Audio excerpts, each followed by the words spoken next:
Kash Patel should be the first Trump 2.0 appointee to be fired. I don't know if he should be the first, but he's definitely going to be fired pretty soon. It seems pretty clear to me because, look, President Trump has made it clear he's willing to put any types of blunders or just, pure incompetence in the rear view if you are consummately loyal and you are not causing problems for him. It's one thing to be, a human meat shield and soak up all the negative headlines if it's, shielding the president from fire, so to speak. But if you're creating new problems for him to have to deal with and other members of the cabinet, your time is done. And let's take a step back for a second, because since the last episode, we've had a couple of notable, let's just call them terrible headlines for Director Patel. Mm-hmm. The first was this, quote unquote scandal where a former FBI agent turned podcaster was tracking an FBI private jet, which apparently Kash Patel used to fly from Washington, D.C.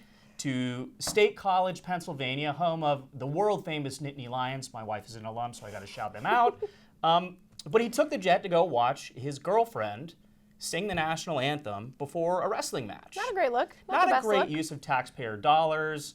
That being said, FBI directors are, by law, not allowed to fly commercially. Again, that's a different story. But the way that Patel reacted was really surprising, because he kind of had a tantrum on social media. He lashed out at the TDS crowd, of course, but he also sort of threw some Republicans and, quote-unquote MAGA allies under the bus for, not defending him and not, backing the FBI and everything they're trying to do to carry out the president's agenda. And not a great look. And if that was the end of it, sure, fine.